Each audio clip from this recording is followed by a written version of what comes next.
বাংলাদেশের অন্যতম বড় শ্রমবাজার মালয়েশিয়া থেকে আসছে সুখবর।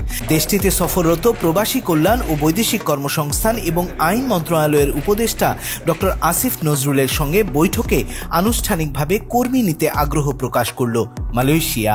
15 মে বৃহস্পতিবার মালয়েশিয়ার পুত্রজায়ায় উপদেষ্টা ডক্টর আসিফ নজরুল, দেশটির স্বরাষ্ট্রমন্ত্রী সাইফুদ্দিন নাসুসন ইসমাইল ও মানব সম্পদ মন্ত্রী স্টিভেন সিন চি কেওয়ের সাথে যৌথ সভা অনুষ্ঠিত হয়েছে।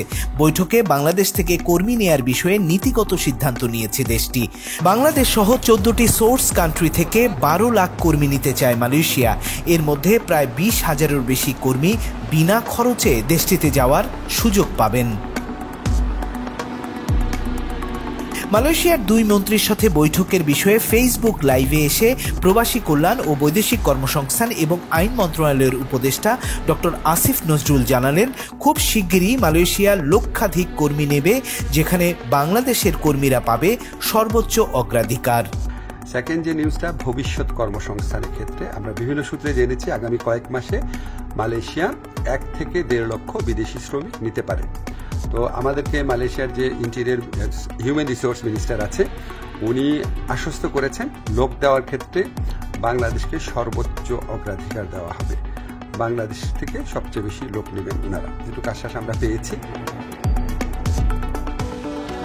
আর ভিসা পেয়েও যে 17,777 জন কর্মী যেতে পারেননি মালয়েশিয়ায়, তাদের জন্য সুখবর জানালেন এই উপদেষ্টা।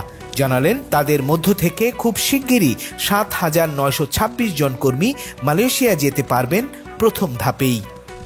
যে আমাদের প্রধান উপদেষ্টা আছেন ডক্টর মোহাম্মদ ইউনূসের ব্যক্তিগত বন্ধু, তো উনি তখন প্রতিশ্রুতি দিয়েছিলেন যে গত বছর যেই বাংলাদেশি শ্রমিকরা মালয়েশিয়াতে আসতে পারে নাই শেষ মুহূর্তে, তাদেরকে উনি মালয়েশিয়াতে আসার সুযোগ করে দিবেন। এটা নাম্বার ছিল 17,000-এর মতো। তো এটার ভিত্তিতে আমরা অনেক আলোচনা করেছি। তো তারা বলেছে তারা ব্যাচ ওয়াইজ নিবে। তো প্রথম ব্যাচ হিসাবে 7,926 জনের তালিকা ওনারা চূড়ান্ত করেছেন এবং এটা খুব অল্প সময়ের মধ্যে ওনাদেরকে মালয়েশিয়াতে কাজ করার সুযোগ দেওয়া যাবে, এই প্রক্রিয়া শুরু করে দিয়েছেন ওনারা।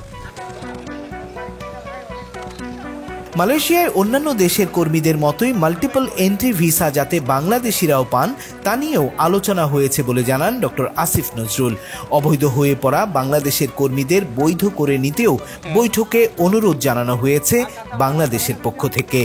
তো আমাদের একটা বড় অগ্রগতি যেটা হয়েছে, আমি মালয়েশিয়ার যে ইন্টেরিয়র মিনিস্টার আছে ওনাকে রিকোয়েস্ট করেছিলাম, আমাদের শ্রমিকরা মাল্টিপল ভিসা পায় না, সিঙ্গেল এন্ট্রি পায়, অন্য দেশের শ্রমিকরা পায় মাল্টিপল এন্ট্রি।